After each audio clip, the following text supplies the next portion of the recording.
Selamat pagi semua. Apa Pagi. kabar nih? Ini kalian nyalain video nggak? Boleh nyalain video. Yang baru bangun nggak apa-apa. Kita semua juga baru bangun. Apalagi WFH ini ya. Hello, hello. Nah, sebelum mulai ibadah, boleh saat teduh sejenak, teman-teman.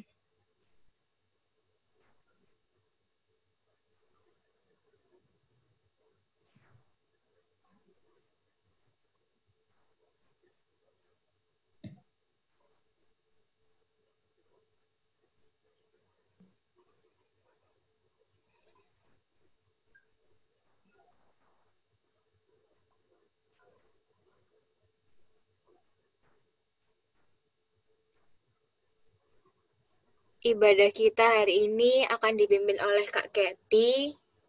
Dan sebelum memulai ibadah ini, kita mau nyanyi dulu satu lagu yang akan dipandu oleh Kak C. Sheni dan Nelson. Silahkan, C. Oke, halo, shalom teman-teman semua. Ya, teman-teman Halo. Sebelum kita masuk nih ke dalam perenungan firman kita pada hari ini, marilah kita sama-sama menyanyikan "Ku Tak Akan Menyerah".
kehendakmu, hatiku percaya Tuhan punya rencana.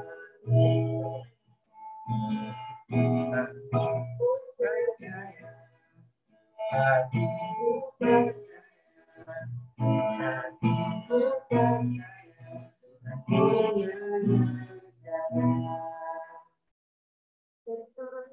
Tuhan punya rencana. Silakan ke Kak Kety. Oke, selamat pagi teman-teman semua. Suara Pagi. Lagi. Dengar, Kak. ya, oke, sip.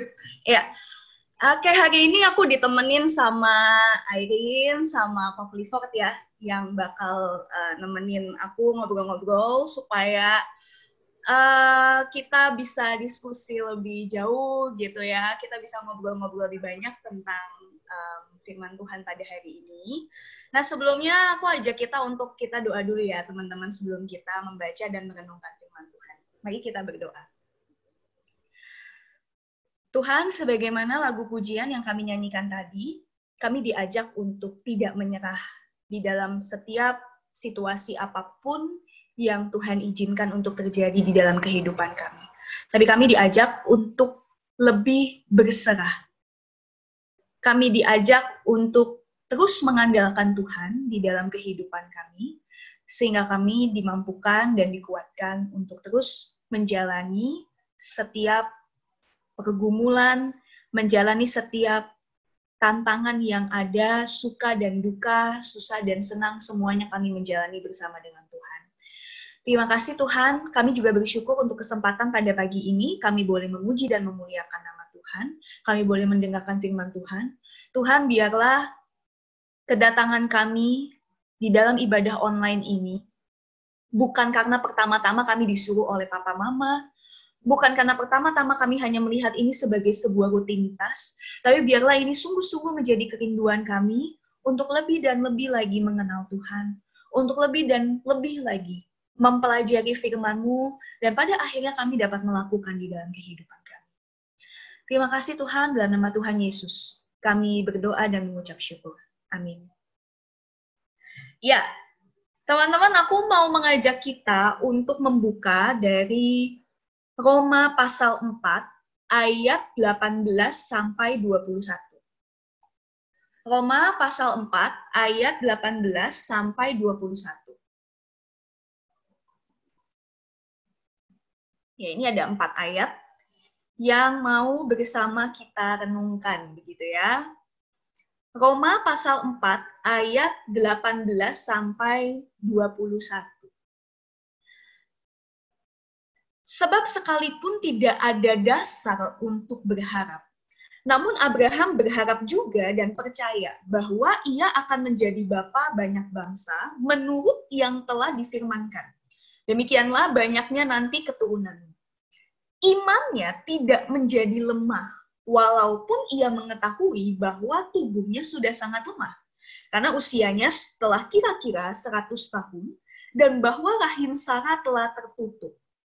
Tetapi terhadap janji Allah, ia tidak bimbang karena ketidakpercayaan. Malah ia diperkuat dalam imannya dan ia memuliakan Allah dengan penuh keyakinan bahwa Allah berkuasa untuk melaksanakan apa yang telah ia janjikan. Nah, sedemikian jauh pembacaan firman Tuhan. Berbahagialah setiap kita yang merenungkan dan melakukan firman Tuhan dalam hidup sehari-hari. Haleluya. Oke, Kak Kety share screen dulu, bentar. Kelihatan ya? Oke. Kelihatan, Kak. Nah, teman-teman, tema ibadah kita pada hari ini tuh seperti yang tadi teman-teman juga mungkin sebelumnya ngelihat di poster, seperti yang teman-teman lihat juga di slide. Tema ibadah kita hari ini tuh adalah into the unknown, gitu ya. Nah, mau tanya nih sama Airin sama Coach Ipot, gitu ya. Ketika kalian melihat judul tema ini, ya, apa yang terlintas di dalam pikiran kalian? Mungkin Airin dulu. Lagu sih, Kak. Lagunya Frozen. Oh, lagunya Frozen. Oke. Iya. Airin nonton Frozen? Iya, Oh, nonton. nonton. Oke. Kalau kok Cipot? Sama Airin. Oh, lagunya Frozen juga gitu ya. Heeh. Oh, berarti kok Cipot juga nonton Frozen nih? Nah, aku nggak nonton, cuma sering denger orang-orang nyanyi ini terus. Oh, sering dengerin lagu. Oh, iya. Oke. Mungkin teman-teman yang lain. Boleh tunjukin siapa? Hmm, Angeline. Angeline. Kak Keti nggak bisa lihat semuanya nih. Angeline, apa yang Angeline bayangkan ketika melihat tema ini? Apa yang terpikir? Lagu Frozen juga. Oh, lagu Frozen juga. Oke, berarti kayaknya memang semua ketika mendengar tema ini langsung pemikirannya ke lagu Frozen ya. Betul banget teman-teman. Iya. Waktu Kak Keti bikin tema ini memang juga terinspirasi dari judul lagu Frozen ini sih. Sebetulnya Kak Keti nggak tahu karena memang nggak nonton film Frozen. Dan mungkin agak kudet juga, jadi nggak tahu sebetulnya awalnya lagu Into the Unknown ini. Kak Keti itu baru tahu teman-teman ketika beberapa minggu lalu rasanya ya, lihat di Instagram, terus nemu ini loh. Nah ini teman-teman tahu nggak ada kayak penyanyi di IG gitu ya yang namanya Vega Delaga. Jadi dia tuh suka nyanyi di lorong apartemennya, ya dia suka muncul tiba-tiba di lorong apartemen, terus dia nyanyi. Terus tiba-tiba kalau misalnya ada tetangga apartemennya yang keluar gitu ya, dia langsung masuk lagi kayak gitu. Dan suaranya tuh bagus banget, bener-bener sebagus itu sih menurut Kak Keti, kayak princess Iya. gitu. Nah, Airin tahu ya, Enak banget suaranya sih emang. enak banget kan Iya. suaranya. Nah, satu kali nih, ini tuh muncul di feeds-nya Kak Keti, dia nyanyi. Terus Kak Keti penasaran, ini nyanyi lagu apa sih orang ini kok bagus banget. Oh, ternyata lagu Frozen ini kayak gitu. Nah, akhirnya Kak Keti ini penasaran kan, judul lagunya kok menarik ya, Into the Unknown gitu ya. Terus iseng-iseng coba cari-cari, ini maksudnya lagu ini apa sih? Karena kan pasti kan sebuah lagu kalau dia jadi soundtrack film kan pasti berhubungan sama cerita kan ya, cerita di filmnya itu. Nah, Airin nonton Frozen kan, Rin? Iya. Nah, mungkin boleh diceritain dikit, Rin. Apa makna dari lagu Into the Unknown ini apa sih? Karena kan katanya itu ungkapan hatinya si Elsa ya, Iya. tokoh utamanya. Nah, mungkin boleh diceritain dikit, Rin. Kalau yang dari aku nangkepnya sih, lagu ini tuh sebenarnya kan diawali sama suara-suara itu kan. Jadi kayak diawali sama dia kayak merasa dipanggil gitu. Nah, terus setelah dia mengikuti panggilannya itu, dia apa ya, ketemu dengan suatu tempat ya yang nggak maksudnya dia nggak tahu itu tempatnya, jadi kayak unknown banget, dia nggak ngerti, tapi akhirnya dia juga dapat pencerahan dari setelah maksudnya dia dapat apa ya, maksudnya yang dia nggak tahu itu kebuka semua di tempat yang itu kayak gitu sih senangkepku. Mungkin ada yang lain yang udah nonton bisa ceritain juga nih Into the Unknown ini gimana gitu. Iya. Coba kita. Siapa nih teman-teman yang nonton Frozen? Edwin nonton Frozen, Win? Kayak cewek nih. Nonton sih, Kak. Oh, ternyata Edwin nonton Frozen. Nah, mungkin Edwin tahu. Boleh ceritain tuh. Di film ini, lagunya Into the Unknown. Ya, itu kayak yang tadi dibilang sama Airin itu. Ya, pokoknya dia itu kayak ada yang manggil gitu. Terus ya akhirnya dia pergi ke tempatnya itu. Kayak gitu. Padahal dia tuh nggak tahu gitu, maksudnya di situ tuh ada apa gitu. Tapi dia pergi aja. Dan ternyata ketika dia pergi ke tempat itu, ada apa? Ya ada problem gitu, Mas. Yang apa, tanggulnya itu. Iya. Oke. Jadi ceritanya tuh kan berawal ketika Elsa itu kayak denger suara-suara yang cuma dia yang bisa denger kan ya. Iya. Iya. Terus suara itu pada akhirnya membawa dia ke satu tempat yang unknown itu ya, yang aku nggak tahu nih aku mau dibawa kemana gitu ya. Tempat yang gersang, tapi ternyata di tempat itu banyak memberikan dia berbagai informasi tentang orang tuanya yang meninggal ya. Juga Iya. tentang asal muasal kekuatannya, sampai-sampai dia juga bisa menyelamatkan desanya ya katanya seperti Iya. itu ya. Nah ini menarik banget sih ya teman-teman menurutku.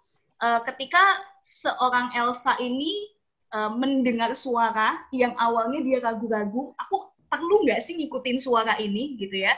Tapi ternyata suara itu membawa dia untuk menemukan berbagai kebenaran yang pada akhirnya juga membuat situasi yang ada itu jauh lebih baik seperti itu. Nah, oke, ini sedikit tadi ya kita bahas tentang film Frozen. Nah, memang teman-teman hari ini firman kita tuh pastinya nggak akan membahas tentang film Frozen gitu ya. Tapi kalau Kak Kathy sendiri, kenapa sih awalnya Kak Kathy ini tertarik dengan judul ini gitu ya, Into the Unknown? Karena teman-teman sangat mungkin ya judul dari film ini ya, apalagi kalimat Into the Unknown ini sangat mungkin juga menggambarkan apa yang kita rasakan sekarang. Kenapa? Kenapa teman-teman? Karena kita pasti tahu ya teman-teman, pandemi ini kan banyak membawa perubahan di dalam kehidupan kita ya. Kalau kata lagunya Taylor Swift itu everything has changed gitu ya. Mulai dari caranya teman-teman sekolah, caranya teman-teman kuliah, dari offline ke online, semuanya kan harus belajar di rumah. Yang kerja juga semuanya harus kerja di rumah gitu ya. Mungkin ada juga banyak plan yang tertunda gitu ya. Nah, nggak tahu nih di sini teman-teman siapa yang tahun ini lulus gitu ya, entah itu lulus sekolah atau lulus kuliah, harus wisuda online begitu ya. Mungkin nggak pernah terbayangkan sebelumnya kalau wisuda online tuh harus gimana begitu ya. Terus juga teman-teman yang mungkin tahun ini ngerayain Sweet 17, ya pasti ada juga kan nggak bisa merayakan Sweet 17 sebagaimana yang diharapkan gitu ya. Belum lagi teman-teman yang harus cari kerja, ini gimana caranya nyari kerja, orang juga ekonomi sekarang lagi susah, seperti itu. Karena mungkin kita bertanya-tanya, di tengah situasi yang sulit ini, begitu ya, ada banyak adaptasi yang harus kita lakukan, gitu ya, dan mungkin itu membawa kita pada pertanyaan, duh sampai kapan ya ini terjadi? Bisa nggak sih situasi ini kembali lagi seperti dulu? Situasi ini mau membawa kita kemana sih? Karena kan kita tahu ya teman-teman, pandemi ini ya kita pun juga nggak tahu kapan akan berakhir gitu ya. Nggak kerasa banget udah setengah tahun juga kan kita nggak ibadah di gereja ya, Coach Ipot, Ren. Udah kangen juga nih ketemu teman-teman di gereja. Udah lama banget. setengah tahun loh ternyata dari bulan Maret sampai bulan September. Dan kelihatannya mungkin situasi yang masih begini-begini aja kan. Ini sebenarnya kita mau gimana sih ya ke depan? Ya. Nah teman-teman, ada satu quote yang rasanya pas banget nih untuk menggambarkan hidup kita di masa pandemi ini. Life is full of surprise. Yeah. Hidup itu penuh dengan kejutan. Ya, lalu selanjutnya yang dibilang, sometimes the surprise make us happy. Ya, kadang-kadang kejutan itu bisa membuat kita bahagia, tapi kadang-kadang juga kejutan itu juga bisa membawa kita pada kesedihan, gitu kan, pada kesedihan. Ya, nah Kak Kathy pengen denger nih, mungkin dari Irene sama Coach Ipot dulu, gitu ya. Pernah dapat surprise yang menyenangkan nggak di dalam hidup, Rin? Coach Ipot dulu mungkin. Oh, Coach Ipot dulu, iya. Ya pernah sih, kan waktu ulang tahun itu kan biasanya dapat surprise dari teman-teman gitu sih. Itu kan menyenangkan sih. Menyenangkan, oke. Yang lain mungkin. Sheni, pernah dapat surprise yang menyenangkan nggak di dalam hidup ini? Apa itu? Mungkin boleh cerita. Apa ya, Kak? Menyenangkan. Rasanya waktu pertama kali dapat dibolehno pelihara anjing. Oke. Itu menjadi satu surprise ya buat Sheni. Soalnya kayak perjuangannya itu dulu itu kayak apa ya? Disuruh belajar dulu, kayak dibeliin buku-buku, terus akhirnya kayak nggak boleh pelihara-pelihara gitu. Terus akhirnya sampai boleh pelihara. Oh, Benar-benar seneng Mas. oke. Siapa lagi nih? Ada siapa lagi? Boleh tunjuk, Rin, tunjuk. Jennifer. Oke, Jen. Iya, kenapa? Boleh cerita Surprise. nggak pernah dapat surprise apa yang menyenangkan di dalam hidup? Surprise yang menyenangkan mungkin di surprise ulang tahun sama teman.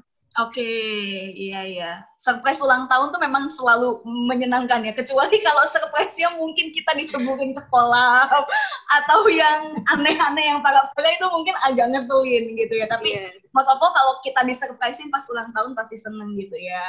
Nah itu kan kalau tadi surprise yang menyenangkan. Sekarang gantian. Pernah mendapat surprise kejutan yang membuat kita sedih nggak?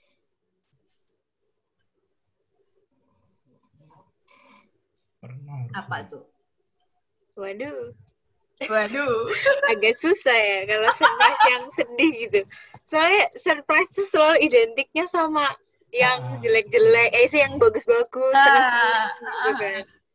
Tapi kadang kan bisa juga ya ada hal yang mengejutkan terjadi dan itu kayak Iya. ngebuat kita kaget, sedih gitu. Kayak misalnya ya Kak Reti pernah tiba-tiba ada seorang teman yang meninggal mendadak karena kecelakaan. Itu kan surprise juga kan. Surprise tapi yang tidak terduga dan itu menyedihkan karena kan ya kecelakaan mendadak sekali dan itu menyedihkan gitu. Mungkin ada cerita yang lain.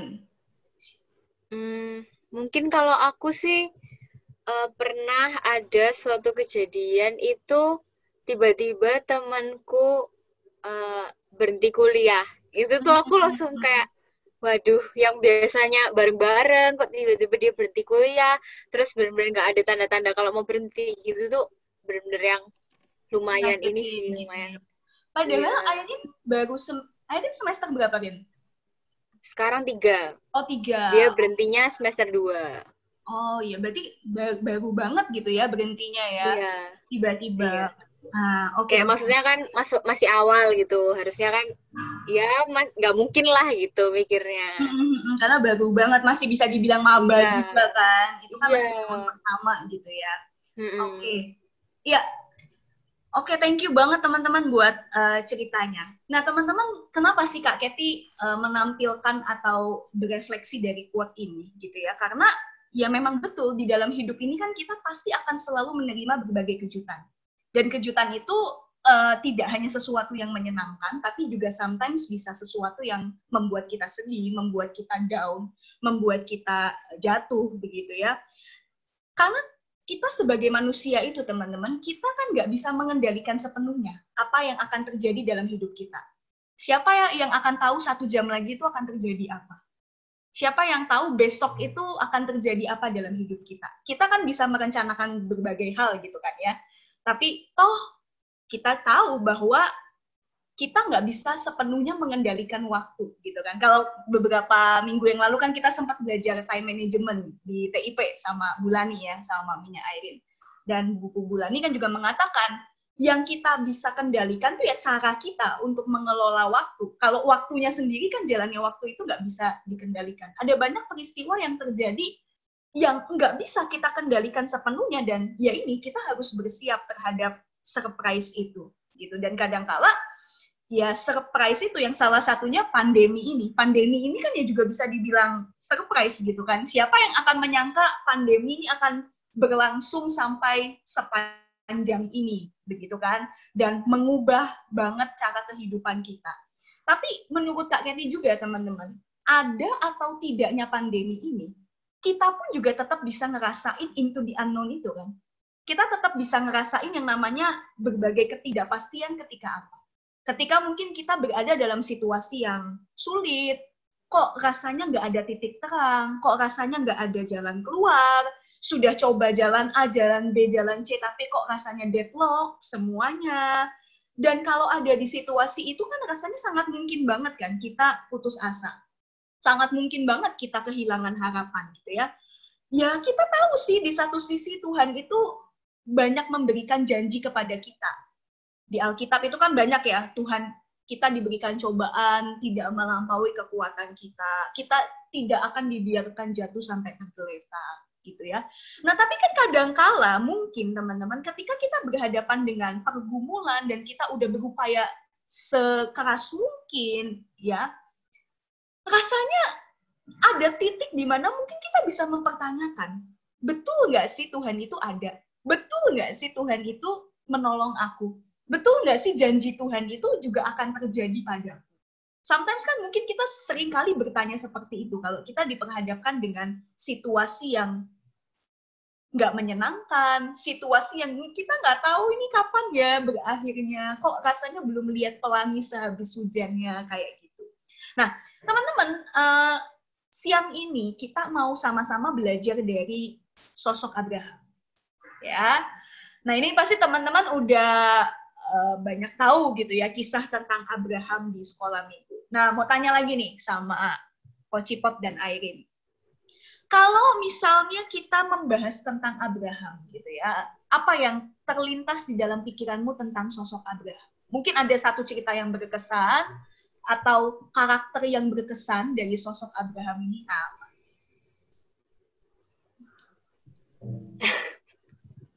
Kalau aku inget banget sama lagunya yang Bapak Abraham mempunyai banyak sekali anak-anak. Itu sih. Oh, ya lagu-lagu Wow, iya sih. Ya. Itu yang paling aku inget. Tapi Oke. kalau cerita-ceritanya ya mungkin tentang yang ya Tuhan belum kasih anak gitu. Terus belum, mesti dia Abraham masih setia nunggu janjinya Tuhan juga, tapi sempat ada ini dengan istrinya kayak gitu-gitu. Itu yang lebih ke ini sih Kak. Kalau aku. Oke. Kalau kok Cipot? Kalau aku sih yang itu sih dapat julukan bapak dari iman, dari apa bapak iman ya. Bapak segala umat gak sih? Nggak tahu lah. Oh, ini bapak ya, orang beriman. Oh, bapak orang beriman, iya. Ya. Oke, yang lain mungkin boleh tunjuk siapa? Erik. Oke, boleh. Kalau aku sih cerita Abraham itu paling ingat yang disuruh mempersembahkan Ishak gitu. Oh, oke. Itu kayaknya sempat dibahas ya. Iya. Sama Bu Linda ya waktu ngomong Iya. gitu. Iya. Yang bucin gitu. Iya, seluar biasa itu ya, Rick. Udah sekian tahun menunggu gitu, tapi anak satu-satunya lagi gitu kan dari Sarah ya kan. Kalau dari Hajar itu kan ada Ismail yang sudah dinantikan sekian lama, tapi Abraham bisa dengan rela hati gitu ya mempersembahkan anaknya. Oke. Thank you buat responnya. Nah, teman-teman, kalau Kak Keti sendiri ya, sangat terkesan itu sama seperti Irene. Pengalaman imannya Abraham ya. Bagaimana Abraham itu bisa tetap mempercayai janji Allah, meskipun secara manusiawi itu dia diperhadapkan pada situasi yang nggak mungkin, nggak make sense, ya. Teman-teman kan pasti tahu ya, sejak sekolah minggu, Abraham itu diceritakan dia dijanjikan punya keturunan yang banyak, sebanyak bintang di langit gitu kan. Makanya Kejadian 15 ayat 5. Nih, kalau teman-teman lihat ya, di Kejadian 15 ayat 5, di situ dikatakan, Tuhan mengatakan kepada Abraham, coba lihat ke langit, banyak bintang-bintang. Ya. Terus firman-Nya, Tuhan juga mengatakan kepada Abraham, demikianlah banyaknya nanti keturunanmu itu. Ya.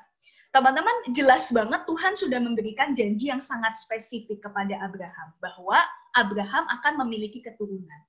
Tapi, di lain sisi juga, ya, secara manusiawi itu sulit banget sebetulnya untuk mempercayai janji Tuhan itu. Kenapa? Karena pada saat itu usia Abraham itu sudah nggak muda lagi. Begitu juga dengan usianya Sarah, gitu ya. Pertama kali Abraham menerima janji Tuhan itu kan ketika usianya 75 tahun. Dan usianya Sarah itu kan 10 tahun lebih muda, berarti 65 tahun, gitu ya. Nah, sekarang Kak Keti tanya aja deh, secara biologis begitu ya, apakah memungkinkan seorang yang sudah usia 65 tahun itu dan 75 tahun bisa memiliki keturunan? Enggak sih. Enggak kan ya. Bahkan katanya kan sekarang aja banyak yang mengatakan kalau bisa punya anak itu sebelum usia 30 deh. Karena katanya kalau udah usia di atas usia 30, terutama buat perempuan ya, itu sudah cukup riskan untuk melahirkan. Maksudnya tingkat resikonya lebih tinggi. Nah, apalagi ini yang umurnya 65 tahun gitu. Nih, kita iseng-iseng aja ngobrol gitu ya. Kayak misalnya umurmu nanti mencapai 65 tahun. Apakah kamu masih berpikir mau punya anak? Enggak sih. Masih mikirnya, aduh, mending enak-enak gitu ya, kalau usah ngurusin, terus kayak nggak mungkin juga bisa punya anak. Iya. 65 harusnya udah nggak bisa, maksudnya udah sel telurnya aja udah nggak Pak. 65 itu kayaknya udah usia yang harusnya kita udah menopause. Iya, udah nggak bisa. Iya. Kalau Coach Ipot gimana nih dari sisi cowok? Ya sama sih, maksudnya misalnya dari umur 75 tahun kan ya otomatis iki awak-awak iki gak bisa gerak kabeh, tulang-tulang bongkok-bongkok kabeh kan gak bisa gerak gitu loh akupannya. Gak bisa gerak. Mikir punya anak itu gak mungkin tadi. Ya, kayak ngurus diri sendiri aja tuh kayak udah susah gitu ya. Ini buat punya anak gitu ya. Nah, benar teman-teman. Jadi di usia itu begitu ya. Kalaupun seandainya Abraham dan Sarah itu tidak percaya pada janji Tuhan, itu sangat bisa dipahami secara manusiawi, karena emang secara manusiawi sekali lagi kok kayaknya udah nggak ada jalan untuk punya keturunan di usia segitu gitu ya. Makanya kalau kita coba lihat lagi nih ya, Roma pasal 4 ayat 18. Nah, ini kita boleh buka lagi nih teman-teman. Roma pasal 4 ayat 18 yang tadi kita baca. Mungkin Rin bisa bantu aku baca kalimat yang pertama sampai tanda koma. Oke. Sebab sekalipun tidak ada dasar untuk berharap. Oke. Sebab sekalipun tidak ada dasar untuk berharap. Di sini Paulus ingin mengatakan, sebenarnya untuk Abraham percaya pada janji Allah, secara manusiawi itu nggak ada dasarnya. Nggak ada dasarnya, karena secara usia nggak memungkinkan. Tadi yang Airin juga bilang, secara biologis juga udah nggak memungkinkan. Semua pintu sudah tertutup buat Abraham punya keturunan dari Sarah. Tapi poin penting selanjutnya yang mau kita baca dan mau kita pelajari itu ayat 19. Nah, Coach Ipot bisa bantu baca nih frasa yang pertama sampai tanda koma. Imannya tidak menjadi lemah. Nah, coba teman-teman bisa perhatikan ya. Tadi di ayat 18, Airin bantu membaca, sebab sekalipun tidak ada dasar berharap. Tapi di ayat 19, Coach Ipot bantu baca tadi. Imannya tidak menjadi lemah, walaupun ia mengetahui bahwa tubuhnya sudah sangat lemah. Nah, di ayat 20, tetapi terhadap janji Allah, ia tidak bimbang karena ketidakpercayaan. Teman-teman, ini menarik banget nih ya. Teman-teman bisa lihat eskalasinya. Jadi di ayat 18 tadi kan dikatakan nggak ada dasar sebetulnya untuk percaya. Tapi di ayat 19 dikatakan imannya tidak menjadi lemah walaupun nggak ada dasar untuk berharap. Ya. Nah, ini menarik banget teman-teman, karena di sini memang Rasul Paulus ingin memberikan satu kesaksian iman tentang pengalaman iman Abraham yang percaya di tengah ketidakpastian, yang percaya di tengah situasi yang sulit, gitu ya. Nah, tapi begini teman-teman. Pertanyaannya adalah, kalau tadi teman-teman kan lihat ya, di Roma pasal 4 ayat 18-21, rasanya kok Abraham ini luar biasa banget ya. Dia bisa dengan mudah percaya di tengah segala ketidakpastian, di tengah segala ketidakmungkinan. Emangnya Abraham benar-benar 100% atau sepanjang hidupnya itu dia percaya pada janji Tuhan itu? Apakah nggak ada masa di mana Abraham itu pernah mempertanyakan janji Allah di dalam hidupnya? Nah, teman-teman, aku pengen ngajak teman-teman untuk melihat Kejadian 17 ayat 17 sampai 18. Kejadian 17 ayat 17 sampai 18.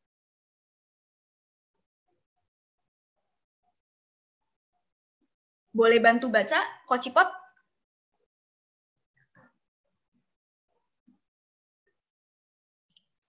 17 sampai 18 ya. Ya.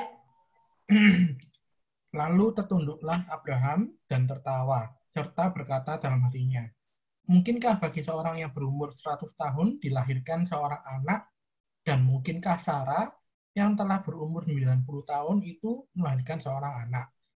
Dan Abraham berkata kepada Allah, kiranya Ismail diperkenankan hidup di hadapanmu. Oke, ya. Nah ini Coach Cipot kalau baca ayat ini kira-kira menurut Coach Cipot Abraham ini lagi dalam state dia ini percaya pada janji Tuhan atau enggak? Enggak. Enggak kan? Di situ kan jelas banget ya dikatakan tertunduklah Abraham, bahkan dia tertawa. Berarti kan pada saat itu dia sedang kayak apa ya? Kayak dalam tanda kutip mungkin meledek, mentertawakan. Ini yakin kalau mungkin pakai bahasa sekarang ini nggak bercanda Tuhan ini sama kita. Berarti kan di sini kan konteksnya Abraham ini sempat tidak percaya kan pada janji Tuhan. Mungkin nggak sih? Yakin ini beneran gitu. Nah, tapi kalau tadi kita lihat di bacaan kita di Roma pasal 4, justru kan kayaknya ditunjukkan iman Abraham yang begitu kuat. Nah, teman-teman bisa perhatikan nggak? Kita tuh kayak lagi melihat kayak dua situasi yang berbeda. Di perjanjian baru tadi, ya, kita mendapatkan kesaksian tentang kayak iman Abraham yang luar biasa kuat. Dia selalu percaya, imannya tidak menjadi lemah. Tapi justru di kitab Kejadian nih, kita mendapatkan kesaksian bahwa iman Abraham itu pernah lemah. Nah, ini kan menarik ya, dua situasi ini. Ini apa jangan-jangan Alkitab nggak konsisten nih? Kok yang satu bilangnya imannya kuat, yang satu menunjukkan bahwa imannya itu pernah lemah. Nah, ini menurut kalian gimana nih, teman-teman? Ketika membaca dua bagian ini. Di Roma pasal 4 tadi kita lihat, walaupun tidak ada dasar untuk berharap, tapi Abraham tetap percaya. Tapi di Kejadian 17 justru kita dipertunjukkan, Abraham ini pernah juga mempertanyakan janji Tuhan. Nah, ini gimana nih teman-teman memandang hal ini?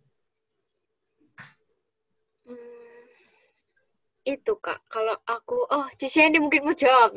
Oh ya, udah buka mic, Cicieni dulu. Jatuh bangun sih Kak, menurutku sebagai manusia ini kan kita nggak sempurna, nggak selalu bisa taat dan apa gitu. Karena kita kan ya masih manusia berdosa, jadi jatuh bangun. Oke. Itu mungkin itu Kak, lagi di saat yang paling bawahnya Abraham, makanya dia lagi kayak gitu Kak. Oke. Yang lain mungkin. Yang lain. Nelson. Sini yang nunjuk Nelson. Agak kelihatan di layarku soalnya. San, gimana San? Oh, Abraham kok itu apa? Kadang setia, kadang ada yang enggak setia. Kayak meragukan gitu loh. Menurutku ya, waktu awal-awal kan belum ada bukti, makanya dia ragu, terus akhirnya dia kasih bukti gitu, terus makanya dia percaya terus. Oke. Ya, yang lain mungkin. Erik.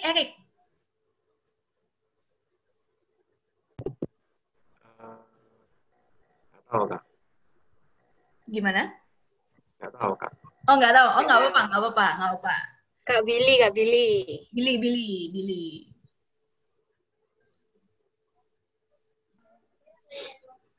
Tentang yang tadi ya? Iya. Okay. Mungkin kalau kayak manusia biasa, mungkin pertama itu orang bertanya-tanya dulu, maksud saya yakin sih Tuhan tuh bisa kayak gini-gini. Maksud aku umurku yang udah mungkin kalau secara fisiologis sudah monopus barangnya ya, mungkin nggak bisa buat mempunyai keturunan, tapi kok Tuhan ngomong kayak gitu. Terus kalau bicara tentang manusia, mungkin kayak tadi yang di Kejadian ini, kayak Abraham tuh kayak ya itu dia kayak seakan-akan dia kayak membina, mungkin kan kayak ketawa gitu kan, senyum-senyum sendiri.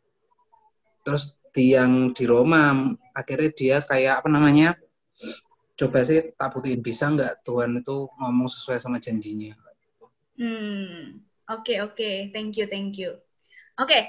Nah, teman-teman Dari dua bagian ini ya, yang kelihatannya kok bertentangan ya, yang satu menunjukkan kesempurnaan banget gitu kan, tapi yang satu juga menunjukkan bahwa oh ternyata Abraham pernah tidak percaya terhadap janji Tuhan.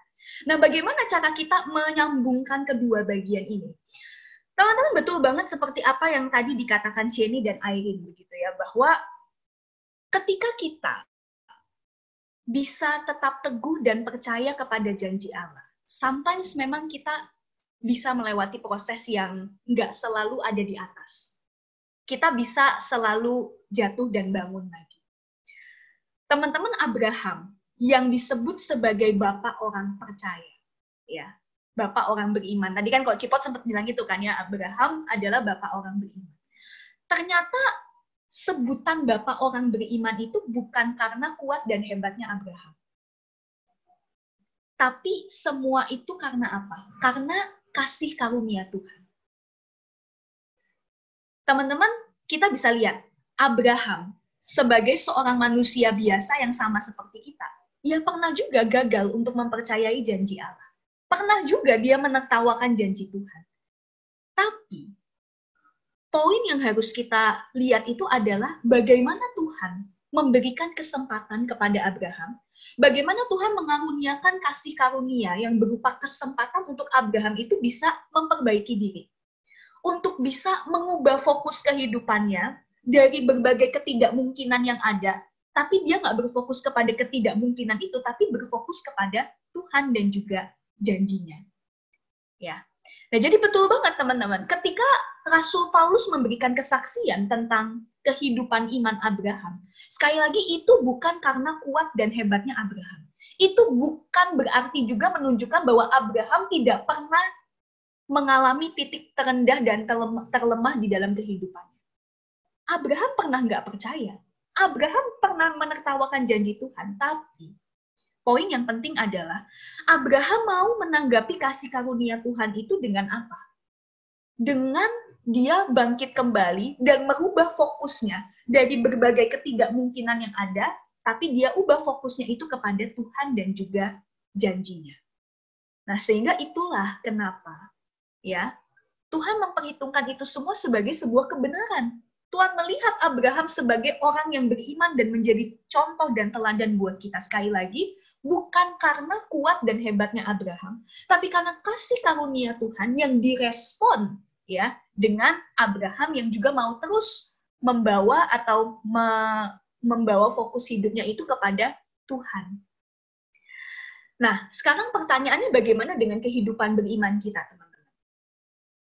Teman-teman sadar nggak sih bahwa seringkali ya di dalam hidup, kita itu sering membiarkan kehidupan iman kita itu dipengaruhi oleh keadaan.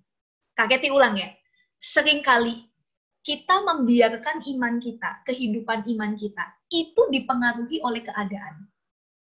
Contohnya apa? Contohnya kayak gini. Kalau misalnya situasi dan pengalaman hidup itu menyenangkan, sesuai ekspektasi gitu ya, kayak yang tadi, boleh melihara anjing, ya, terus dapat surprise yang menyenangkan, diterima di kampus yang kita inginkan, dapat kalau misalnya teman-teman yang kerja begitu ya, selalu dapat kenaikan gaji, selalu dapat kenaikan pangkat begitu ya, pasti di situ kita bisa dengan mudah kan mengatakan Tuhan itu baik. Tuhan itu baik, kenapa? Soalnya semua ekspektasiku terjawab. Semuanya udah terlihat dengan jelas. Tapi kalau misalnya kita menghadapi hal yang sebaliknya, udah belajar terus-menerus tapi kok nilainya tetap jelek. Udah kerja dengan sebegitu baiknya, tapi tetap aja teman sekerja dan bos itu marahin kita. Apakah kita tetap bisa dengan mudah mengatakan bahwa Tuhan itu baik? Apakah kita tetap bisa beriman bahwa Tuhan itu pasti akan menolong kita? Ya. Teman-teman, Abraham, sekali lagi, pernah ada di posisi ini. Ketika dia berfokus bukan pada janji Tuhan, tapi ketika dia berfokus pada berbagai ketidakmungkinan yang ada, maka pada akhirnya apa? Imannya luntur. Makanya kan tadi kalau kita lihat di Kejadian pasal 17, dia kan berfokus kepada ketidakmungkinan yang ada kan. Di Kejadian 17 itu kan dikatakan, Mungkinkah bagi seorang yang berumur 100 tahun dilahirkan seorang anak? Fokusnya ada pada siapa? Pada dia kan? Pada ketidakmungkinan itu kan? Nah, makanya itulah teman-teman, kalau iman kita dipengaruhi oleh situasi kehidupan, maka pastilah kalau kita bertemu dengan situasi yang nggak menyenangkan, iman kita akan bisa lemah. Nah, sekarang pertanyaannya begini, selama kita masih hidup, selama itu juga kan masalah itu pasti ada. Pergumulan dan tantangan itu pasti ada. Terus bagaimana nih? Gimana kita bisa tetap terus beriman di tengah segala tantangan, di tengah segala ketidakpastian hidup? Iman seperti apa sih yang perlu kita miliki? Iman seperti apa yang perlu kita miliki di tengah tantangan kehidupan? Ya, nah ini Kak Kety izin share screen lagi. Bentar.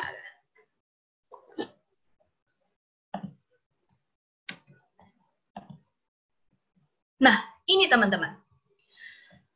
Poinnya adalah kita perlu memiliki iman yang tidak dipengaruhi oleh faktor eksternal. Faktor eksternal itu ya oleh situasi-situasi, oleh perasaan kita mungkin juga. Tetapi iman yang harus kita miliki adalah iman yang didasari pada relasi dan komunikasi yang intim dengan Tuhan. Jadi sekali lagi, iman yang perlu kita miliki, bukan iman yang dipengaruhi oleh situasi. Oh, kalau misalnya situasinya baik, aku bisa memuji Tuhan. Kalau situasinya tidak baik, sebaliknya. Begitu. Itu namanya iman yang dipengaruhi oleh faktor eksternal. Itu namanya iman yang dipengaruhi oleh situasi hidup. Tapi iman yang perlu kita miliki adalah iman yang didasari pada relasi dan komunikasi yang intim dengan Tuhan. Ya. Teman-teman, Abraham sadar bahwa sebelumnya dia itu berfokus kepada situasi, makanya imannya bisa goyah. Dan karena itu ketika Abraham diberikan kesempatan, dia mau berfokus kepada pribadi Allah. Dan ini juga yang seharusnya kita lakukan. Fokus bukan pada situasinya, tapi fokuslah pada pribadi Allah dan juga janjinya ke dalam kehidupan kita. Karena apa? Karena kalau kita fokus kepada pribadi Allah, maka kita akan menyadari bahwa Allah kita yang berkuasa untuk mengatur kehidupan kita. Bahwa Allah juga yang berkuasa untuk memberikan pertolongan kepada kita. Dan itulah kenapa kepercayaan Abraham kepada Allah itu juga yang mendorong Abraham untuk apa? Untuk terus maju, untuk terus berjalan, meskipun ya perjalanan yang dihadapi itu nggak tahu sampai kapan harus menunggu janji Tuhan. Nggak tahu sampai kapan janji ini akan terwujud. Tapi karena Abraham berfokus kepada pribadi Allah, yang tidak pernah ingkar janji, yang selalu berada bersama dengan Abraham, itulah yang memampukan Abraham untuk percaya kepada janji Tuhan. Ya, teman-teman ingat satu hal bahwa Allah yang kita percaya, Allah yang memberikan janji penyertaannya kepada kita, yang kita baca di dalam firman Tuhan, itu adalah Allah yang selalu berjalan bersama kita. Bukan Allah yang pernah berjalan bersama kita. Teman-teman, ini perlu untuk kita pegang dulu. Allah yang kalian baca di dalam Alkitab, Perjanjian Lama, Perjanjian Baru, itu bukan hanya Allah yang ada di dalam Perjanjian Lama dan Perjanjian Baru. Tapi Allah yang juga sama menyertai kehidupan kita. Allah yang selalu dan bukan hanya sekedar pernah. Teman-teman tahu nggak kalau yang pernah berjalan bersama kita itu bukan Allah. Yang pernah berjalan bersama kita tuh mantan misalnya. Ya kan? Kalau kita sebut mantan kan mantan pacar, mantan teman. Dia kan seseorang yang pernah berjalan bersama kita. Tapi sekarang yang nggak lagi dia jalan sama kita. Nah, tapi kadang di dalam kehidupan kita nih teman-teman, kita mungkin bisa saja mengidentifikasikan Allah itu tidak berbeda seperti mantan. Bahwa Allah itu ya sosok yang hanya hadir di masa lalu. Tapi Allah itu adalah sosok yang hadir di masa lalu, di masa kini, bahkan juga di masa depan. Karena dia adalah pribadi yang selalu berjalan bersama dengan kita. Dan itulah yang dipegang oleh Abraham. Sehingga Abraham bisa terus berjalan menapaki peziarahan iman. Teman-teman, apakah Abraham tahu sejak awal bahwa dia harus 25 tahun menunggu penggenapan janji Allah? Nggak tahu. Dia nggak tahu kalau dia harus menunggu selama itu. Tapi apa yang membuat Abraham bisa sebegitu sabar menunggu? Karena dia berfokus kepada pribadi Allah. Percaya deh, kalau Abraham berfokus kepada situasi yang ada di sekelilingnya, pada omongan orang, pada ketidakmungkinan, nggak mungkin Abraham bisa sesabar itu. Tapi kalau kita berfokus kepada pribadi Tuhan, pribadi Allah yang berjalan bersama kita, itu yang akan memampukan kita untuk menjalani berbagai ketidakpastian yang ada. Teman-teman, iman, ya, hidup beriman, itu bukan perkara soal kita tahu kita harus menunggu berapa lama. Hidup beriman, itu bukan perkara soal kita itu akan menghadapi situasi yang seperti apa, karena itu di luar kendali kita.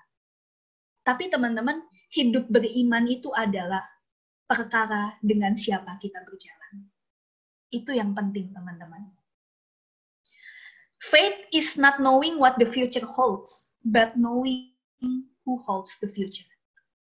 Iman itu bukan soal perkara kita pengen tahu apa yang akan terjadi di masa depan. Bukan. Tapi kita tahu siapa yang memegang masa depan kita. Nah, oleh karena itu, teman-teman, di masa sulit ini, memang kita ya nggak bisa memungkiri. Ada banyak hal yang rasanya nggak pasti. Ada banyak hal yang rasanya nggak jelas. Dan itu membuat kita khawatir. Tapi sekali lagi, teman-teman, firman Tuhan pada hari ini mengingatkan kita bahwa selalu ada kepastian di tengah ketidakpastian hidup. Apa itu? Pribadi Allah yang selalu berjalan bersama dengan kita. Hari ini mungkin teman-teman nggak tahu kemana Allah akan bawa saya. Sampai berapa lama baru saya bisa lihat pelangi sehabis hujan. Tapi sekali lagi, yang penting itu bukan berapa lama kita harus menunggu. Bukan kemana kita akan pergi. Tapi bersama siapa kita menjalani kehidupan ini. Yaitu bersama dengan Allah yang tidak pernah absen di dalam kehidupan kita. Jadi teman-teman, fokuslah pada hari ini, mintalah hikmat kepada Tuhan untuk melakukan apa yang bisa kita lakukan. Dan fokuslah kepada pribadi yang berjalan bersama dengan kita, yaitu Tuhan yang tidak pernah meninggalkan kita. Kiranya Tuhan memberkati kita. Amin. Nah, ini saya serahkan lagi ke Airin sama Coach Cipot. Mungkin ada yang mau sharing, ada yang mau tanya mungkin. Mungkin dari teman-teman ada yang mau ditanyain ke Kak Kety, boleh langsung tanya ke sini atau lewat chat juga nggak apa-apa. Sebelum kita tutup doa gitu, mau bahas apa atau ada yang mau di-sharingin tentang firman kita hari ini.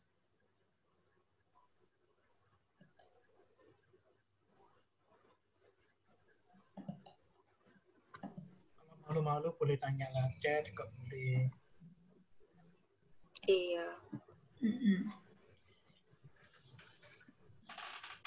Ini deh Kak, mungkin kalau misalnya kita itu lagi ada di titik yang di bawah banget gitu Kak, apa sih yang membuat kita harus kayak, kan biasanya kayak ya udahlah emang mungkin ini nasibku gitu ya. Apa sih yang bikin kita kayak, oh ya kamu inget itu gitu. Kalau aku pribadi gini ya, aku coba sharing dari pengalaman aku ya, ketika ya pasti kan semua orang pernah mengalami titik terendah dalam hidup. Aku juga pernah mengalami itu, begitu.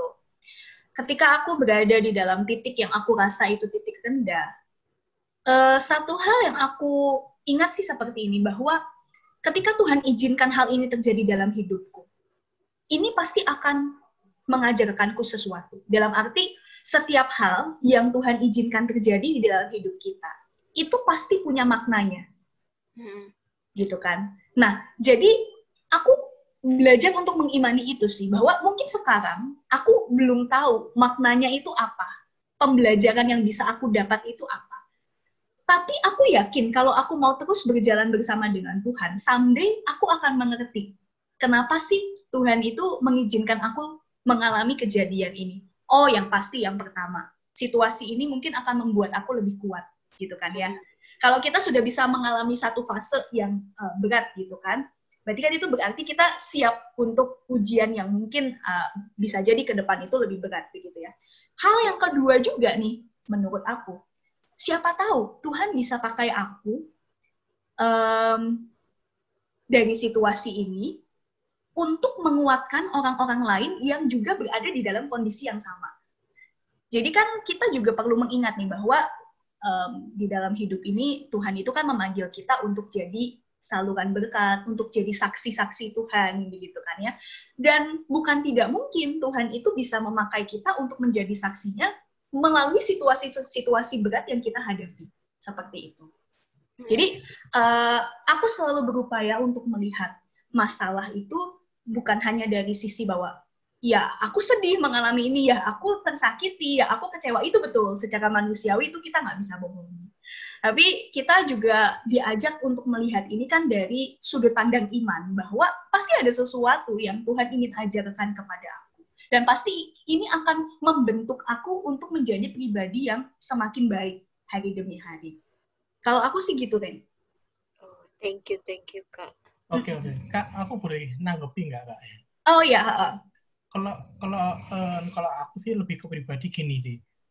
Kalau misalnya di titik terendah itu, bagaimana cara melewati semua emosi yang kita hadapi. Misalnya di titik terendah kan, kemudian orang tua kita itu kayak menjudge kita, kamu tuh diilok-ilok kayak gitu. Nah, kita itu melewati fase emosional itu gitu Kak. Itu sih membuat susah sih Kak. Kakak apa ya Kak? Melewati fase emosional gitu ya. Dituntut gitu loh. Fase-fase dituntut. Fase-fase dituntut maksudnya gimana, sorry kok? Misalnya gini ya Kak. Kasih contoh ya Kak ya.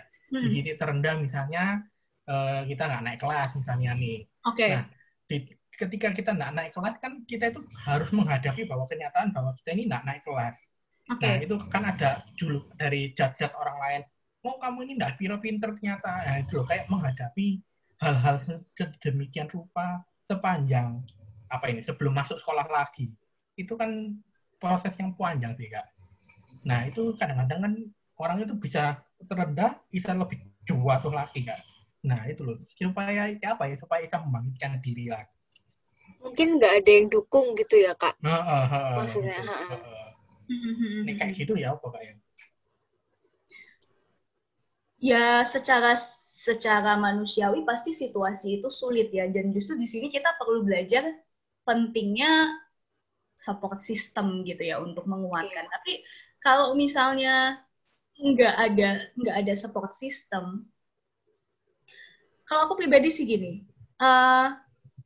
kita itu kan ini satu prinsip sih yang aku selalu pegang dalam diriku ya. Kita itu memang nggak pernah bisa mengendalikan perkataan orang lain kepada kita. Yang bisa kita kendalikan itu adalah ya diri kita sendiri. Bagaimana kita merespon situasi-situasi itu. Ya menurutku kita perlu selalu minta hikmat dan pertolongan Tuhan untuk membantu kita bisa bangkit dari situasi itu sih. Kalau memang mungkin kita merasa kita nggak bisa melakukan ini sendiri, begitu ya. Mungkin kita perlu meminta bantuan kepada orang-orang yang kita rasa bisa jadi support system kita. Entah itu mungkin orang tua, atau kalaupun mungkin orang tua juga melakukan hal yang sama, dalam arti melakukan penuntutan yang mungkin membuat kita sakit hati. Mungkin kita bisa meminta bantuan kepada, ya entah itu misalnya komunitas di gereja ini, begitu ya, yang kalian percaya, atau mungkin bantuan profesional seperti psikolog. Tapi menurutku gini, yang penting kita harus tahu dulu nih bahwa di titik ini aku butuh bantuan banget. Ya, sometimes juga kita jangan malu sih untuk open up kalau kita ngerasa kita butuh dibantu. Ya, aku tahu persis bahwa kita selalu percaya Tuhan itu bisa menolong kita. Tapi kita juga harus ingat Tuhan itu bisa menolong kita, salah satunya juga dengan kehadiran orang lain kan. Seperti itu. Menurutku kalau di satu situasi nggak ada yang menolong kita, aku yakin pasti akan bisa ada yang menolong kita. Hanya mungkin kitanya aja yang perlu open up juga ke orang lain. Yang penting kita harus sadar dulu bahwa kita perlu dibantu. Situasi ini harus perlu kita overcome dulu gitu. Jangan sampai kadang-kala gini, ada juga kan orang yang ketika dia berada di dalam situasi yang sulit, dia nggak memilih untuk terus mendramatisir situasi itu gitu. Tapi menurut aku kalau kita tahu nih, oh kita ada di titik terendah dan kita benar-benar butuh bantuan, ya kita mau nggak mau perlu open up ke entah itu orang siapapun yang kita trust, kita percaya, begitu. Oke, mantap Kak. Thank you Kak ya. Oke. Ini Kak ada dari Aan Kak. Oh iya. Kak, Airin tak mau membaca nota ya? Oh iya, boleh Rin. Mau dibacain tak? Oke. Iya. Kak, kalau kita udah usaha yang terbaik untuk ujian, tapi hasilnya buruk, terus dicurigai sama guru nyontek. Padahal bisa ngerjain ujiannya dan nggak nyontek. Tapi karena dicurigai harus remedi. Padahal nilainya itu penting untuk raport dan syarat masuk universitas. Gimana ya Kak? Apa Tuhan nggak adil? Gitu. Oke. Ya. Menurut aku gini sih. Ya, memang kita nggak bisa memungkiri bahwa di dalam universitas, dalam pendidikan, nilai itu penting, ya. Tapi buat aku pribadi, yang jauh lebih penting daripada itu adalah bukan nilai di atas kertas, tapi nilai-nilai kehidupan sih. Life values itu kejujuran, integritas, ya melakukan kebenaran, begitu. Kita hidup di dunia di mana sometimes mungkin yang kita kejar itu adalah pencapaian-pencapaian dunia. Hal ini nggak salah sih, tapi jangan sampai kita juga melakukan hal-hal yang atau mengabaikan nilai-nilai yang seharusnya kita pegang sebagai pengikut Kristus. Situasi ini secara manusiawi mungkin nggak adil buat kita, karena kita udah do the best, karena kita udah melakukan yang terbaik. Tapi seperti yang khotbahnya Kak Yonatan kemarin sih, aku selalu ingat bahwa kalau kita menabur sesuatu yang baik, itu nggak akan sia-sia kok. Mungkin di situasi yang ini nggak pas. Misalnya, karena situasi yang ini pada akhirnya nilaiku jeblok dan aku tidak mendapatkan apa yang aku inginkan. Tapi who knows, mungkin Tuhan sedang mempersiapkan sesuatu yang jauh lebih baik daripada kita. Daripada yang kita pikirkan, daripada yang kita bayangkan. Kita maunya misalnya masuk ke university A, ternyata nggak masuk nih gara-gara hal ini, gitu ya. Kita nggak tahu misalnya Tuhan sedang mempersiapkan kita untuk satu situasi yang lebih baik, begitu kan. Kalau menurutku sih seperti itu. Jadi, apa Tuhan nggak adil? Menurutku Tuhan itu selalu adil, karena Tuhan itu maha adil. Kalau kita melihat dari sisi manusiawi, mungkin kita bisa mengatakan itu. Tapi ya itu, buatku tadi satu itu, life values itu penting, dan kedua, kita nggak tahu, mungkin Tuhan sedang menyiapkan sesuatu yang lebih baik. Seperti itu. Ya, itu dari aku. Ya, mungkin ada yang mau tanya lagi. Atau sebentar lagi kan kita juga akan doa, atau bisa ini kasih disiapin apa yang mau didoain gitu buat nanti. Boleh di chat boleh di chat di everyone atau ke Kak Kety langsung. Okay. Sepertinya ini ada yang tanya lagi nggak ya? Kalau enggak aku tanya Kak Kety. Oh, ini Kak. Iya. Terkadang itu kan dalam waktu kita di posisi terendah, terus kayak seperti yang diceritakan Ko Clifford gitu ya, kita tuh di mana nggak ada satu orang pun yang support kita gitu kan, kadang itu emosi itu jadi kayak terpendam gitu dalam diri kita. Nah, kayak kita itu tahu sih sebenarnya kayak Tuhan itu punya rencana dalam hidup kita, itu sudah direncanain gitu kayak baik buruknya, tapi kadang itu ketika kita seperti itu kita nggak punya tempat untuk meluapkan emosinya gitu kan. Terus menurut Kak Kety, kalau kita itu responnya itu kayak marah, kecewa sama Tuhan, itu sebenarnya gimana sih Kak? Karena kan kalau seandainya emosi itu nggak diluapkan sama sekali gitu ya ke orang lain atau ke ya apa gitu, itu kan juga kayak nggak bagus gitu. Nah jadi biasanya ketika nggak punya siapa-siapa lagi untuk meluapkan emosi itu jatuhnya tuh lari emosinya tuh meluapnya ke Tuhan. Menurut Kak Kety itu gimana Kak ini? Kalau kita lihat ada beberapa juga tokoh Alkitab, seperti misalnya Ayub, yang juga dia pernah marah dan kecewa pada Tuhan. Tapi aku juga ingat sih, Tuhan tuh mengatakan kepada Ayub, layakkah engkau marah? Oh sorry, ke Yunus. Jadi kan Yunus itu sempat marah ketika dia merasa ada ketidakadilan gitu. Terus Tuhan tuh mengatakan kepada Yunus, layakkah engkau marah seperti itu? Menurut aku secara pribadi, it's okay untuk kita meluapkan emosi kita. Tapi kita harus ingat, in the end, itu semua seharusnya membawa kita untuk berpikir lagi bahwa apakah sesuatu yang kita katakan dan lakukan itu itu baik, itu berguna, dan apakah memang itu menjamin kita itu akan lebih baik lagi situasinya daripada sebelumnya, seperti itu. Menurut aku ya luapkan aja segala emosi dan kekesalan kita, tapi in the end percayalah bahwa ketika kita meluapkan emosi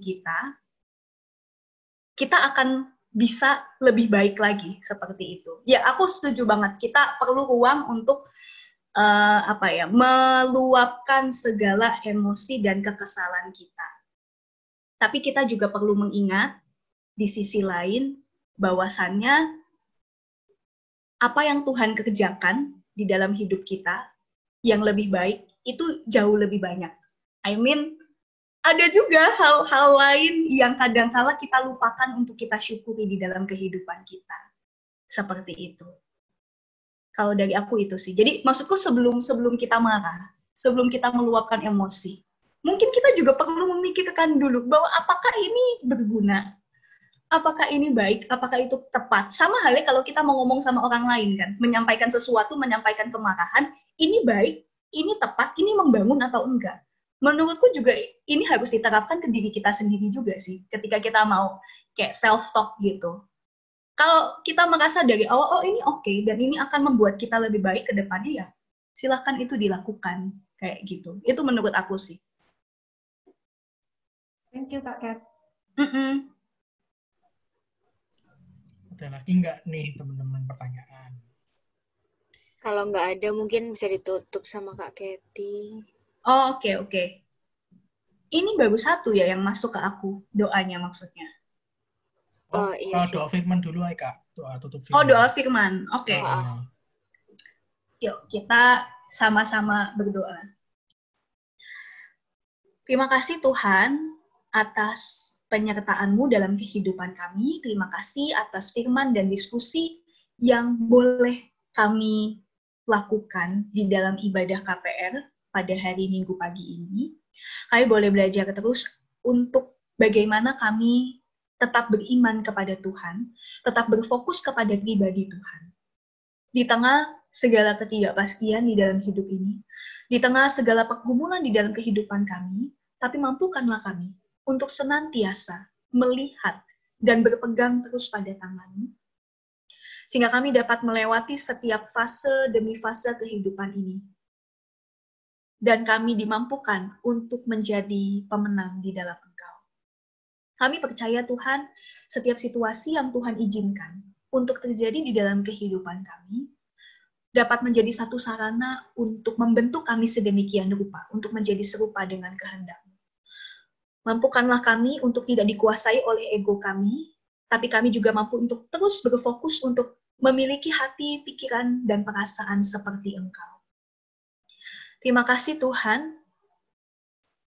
Terima kasih atas firman-Mu yang boleh menguatkan kami. Kiranya ini juga menjadi bekal bagi kami untuk menjalani setiap proses di dalam kehidupan kami.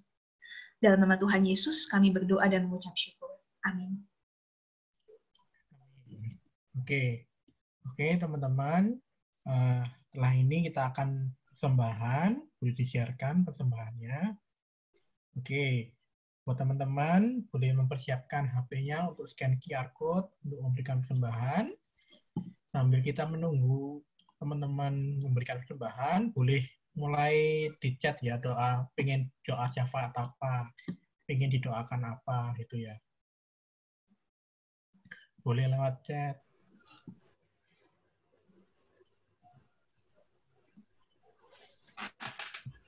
Atau boleh lewat langsung chat Kak Kathy di private juga nggak apa-apa.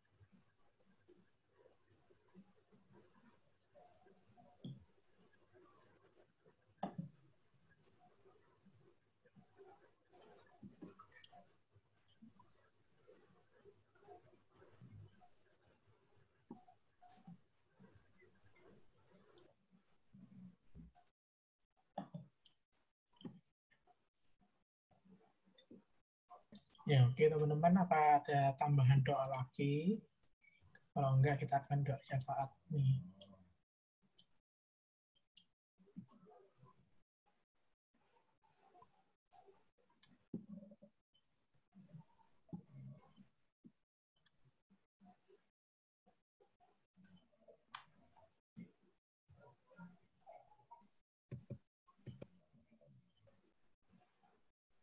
Ya, oke Kak, kalau gitu boleh langsung dipimpin aja doa syafaatnya Kak. Ini berarti doa syafaat sekaligus berkat ya? Ah, ah, ah. Oke. Yuk teman-teman, mari kita berdoa. Kami bersyukur Tuhan untuk kesempatan yang boleh diberikan untuk kami memberikan persembahan kepada Tuhan. Kiranya Tuhan kuduskan dan memberkati persembahan ini agar dapat dipakai oleh majelis jemaat dan juga badan pelayanan. Berikanlah mereka juga hikmat untuk menghitung dan mengelola persembahan ini, sehingga dapat dipakai untuk menjadi sarana untuk melayani jemaat Tuhan dan juga masyarakat di mana kami berada. Terima kasih Tuhan. Tuhan, pada saat ini kami juga berdoa untuk setiap kami yang mengikuti ibadah online KPR. Kami berdoa agar kiranya bagi setiap kami yang sedang menjalani masa studi, baik itu di sekolah maupun di perkuliahan, Tuhan berikanlah kepada kami ketekunan, hikmat, dan kebijaksanaan untuk mengerjakan setiap tugas demi tugas, untuk mengerjakan setiap apa yang menjadi tanggung jawab kami. Kami juga berdoa untuk rekan-rekan kami yang berada di dunia pekerjaan, kiranya juga Tuhan memberkati mereka di dalam situasi ini. Mungkin ada berbagai macam kesulitan dan adaptasi yang harus mereka hadapi, kiranya juga Tuhan senantiasa memberikan kepada mereka ketangguhan untuk menjalani setiap fase yang ada. Kami berdoa juga Tuhan untuk rekan kami, Jenny, yang masih mempersiapkan diri terus untuk mengikuti audisi YG, kiranya juga Tuhan sendiri yang telah memperlengkapi Jenny dengan talenta dan kemampuan yang ada. Tuhan bantu Jenny untuk terus-menerus mengelola dan mengolah talentanya, sehingga juga melalui Jenny nama Tuhan boleh dipermuliakan lagi. Kami juga berdoa untuk orang tua kami, dimanapun mereka berada, kiranya juga Tuhan berkati mereka dengan usaha-usaha yang mereka lakukan. Tuhan berkatilah mereka dengan kesehatan, dengan umur panjang, dan kiranya kami pun sebagai anak-anak juga dapat menjadi anak-anak yang membanggakan kedua orang tua kami. Tuhan, kami berdoa untuk gereja Tuhan di tempat ini, untuk GKI Manyar. Kami berdoa bagi para pendeta, penatua, pengurus badan pelayanan, segenap aktivis, anggota jemaat, dan juga simpatisan. Tuhan, biarlah gerejamu ini dapat Engkau pakai untuk lebih dan lebih lagi menjadi saluran berkat-Mu dan menyatakan kemuliaan. Agar ada semakin banyak orang yang dapat merasakan kasih Tuhan melalui keberadaan kami. Tuhan, kami juga berdoa bagi pemerintah Indonesia ini yang masih terus berjuang untuk menangani pandemi COVID-19 yang membawa dampak dalam berbagai aspek kehidupan. Kiranya juga Tuhan memberikan hikmat dan kebijaksanaan bagi para pemimpin kami, sehingga mereka pun juga dimampukan untuk mengambil keputusan-keputusan yang membawa kebaikan bagi kepentingan umum dan bukan kepentingan pribadi mereka sendiri. Berdoa juga untuk para dokter dan perawat medis yang juga terus berjuang, mereka yang menjadi garda depan di dalam bidang kesehatan untuk menjadi perpanjangan tangan Tuhan, untuk menyatakan karya pemulihan, kiranya juga Tuhan memberkati mereka. Kami bersedih Tuhan ketika ada 100 lebih dokter yang telah gugur karena pandemi COVID-19 ini, kiranya juga Tuhan memberikan kekuatan dan penghiburan bagi mereka yang berduka. Kami juga mengingat untuk saudara kami, jemaat kami di GKI Pasuruan, di mana pada malam kemarin, Pendeta Untung sebagai pendeta GKI Pasuruan telah Engkau panggil pulang. Kami bersama mendukung dalam doa untuk jemaat GKI Pasuruan, kiranya juga Tuhan memberikan kekuatan dan penghiburan bagi keluarga dari Pendeta Untung, begitu juga bagi majelis jemaat dan jemaat GKI Pasuruan. Ya Tuhan, inilah segala seru dan doa permohonan kami. Kami naikkan hanya dalam satu nama, Tuhan Yesus, yang senantiasa memberikan berkat-Nya kepada kami. Karena itu, pulanglah dan terimalah berkat Tuhan. Tuhan memberkati kita dan melindungi kita. Tuhan menyinari kita dengan wajah-Nya dan memberi kita kasih karunia. Tuhan menghadapkan wajah-Nya kepada kita dan memberi kita damai sejahtera. Amin. Amin. Oke, thank you Kak Kety ya buat Makasih, firman-Nya Kak. pada pagi hari ini. Sama-sama. Oke, sebelum kita pulang teman-teman, ada beberapa pengumuman nih. Oke, pengumuman yang pertama, minggu depan hari Sabtu, kita akan seperti biasa ada Together in Prayer, jam 7 malam ya. Teman-teman kalau mau ikut, jangan malu-malu, tetap ikut aja, nggak apa-apa. Oke? Ada temanya kok besok kok. Apa? Iya, ada temanya. Oh, iya. Kita bahas tentang itu teman-teman. Konflik yang terjadi dalam keluarga kayak gitu. Kenapa sih kok selalu kita itu sering kali ngomong orang tua kita ini loh kayak selalu benar. Kenapa kok kita harus selalu ikut papa mama? Padahal kan kita juga kadang tahu kalau apa yang dibilang dengan sama papa mama itu belum tentu yang baik gitu. Bagaimana kita sebagai anak ini harus merespon gitu teman-teman. Oke. Ikut ya teman-teman, jangan lupa. Iya. Oke, kemudian minggu depan seperti biasa kita akan tetap ada ibadah ya, jam 9:30. Oke, teman-teman. Kita ada satu pengumuman lagi terakhir. Pengumuman ulang Oh tahun. iya, ulang tahun. Jadi minggu ini ada 4 teman kita yang ulang tahun. Ivana, Didit Kama, Jennifer Audrey, dan Becca. Apakah ada? Becca itu. Brian Kenneth.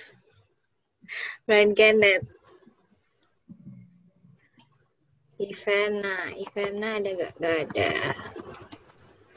Kayaknya nggak ada semua ya. Jennifer Audrey ini bukan Jenny kan? Jennifer mesti ibadah ikut papa mama ya. Oh, Anya. Iya, ada Anya juga yang ulang tahun. Hari ini ya kalau nggak salah. Ada Anya juga ulang tahun hari ini. Anya adakah? Ada Kak. Halo Kak, Kak. ada Anya. Oh, Halo ada. Anya, happy birthday. Birthday, Anya. Makasih Kak. Wow, ini kita belum doa buat Anya loh. Ya, Iya. berarti minta tolong Kak Kety aja ya. Doain buat yang 5 teman kita yang ulang tahun minggu ini dan hari ini Anya ulang tahun. Oke. Berarti kita doa lagi ya. Yuk, kita Iya. berdoa. Tuhan, kami mengucap syukur bersama dengan saudara-saudara kami yang telah Tuhan tambahkan 1 tahun lagi usia di dalam kehidupan mereka. Kami berdoa untuk Ivana, Didit Kama, Jennifer Audrey, Becca, dan juga Anya. Tuhan, kami bersuka cita bersama dengan mereka dan kiranya apa yang menjadi harapan dan impian mereka sesuai dengan kehendak Tuhan. Mereka boleh semakin dewasa di dalam iman, perkataan, dan juga perbuatan. Mereka pun juga boleh untuk semakin peka dan melakukan apa yang menjadi kehendak Tuhan. Kiranya juga Tuhan sertai mereka di dalam studi, entah itu juga di dalam perkuliahan ataupun mungkin pekerjaan, agar kiranya dimanapun mereka berada, Tuhan dapat menjadikan mereka saluran berkat Tuhan. Karuniakanlah mereka juga kesehatan dan kekuatan untuk terus berkarya, begitu juga berkatilah keluarga mereka, agar boleh terus memancarkan terang kasih Kristus dan boleh merasakan damai sejahtera yang diberikan oleh Tuhan saja. Terima kasih Tuhan, dalam nama Tuhan Yesus kami berdoa dan mengucap syukur. Amin. Amin. Makasih Kak Oke. Kety. Happy birthday ya Anya. Happy birthday, Anya. Makasih, Kak. Oke. Oke. Nanti bisa dilihat di lain KPR atau di IG-nya Sunday. juga. Iya, selamat hari Minggu teman-teman. Makasih. Sampai jumpa Aduh. minggu depan. Dadah. Happy Sunday. Happy Terima Sunday. kasih Kak Kety. Happy Sunday semua. Sunday. Sama.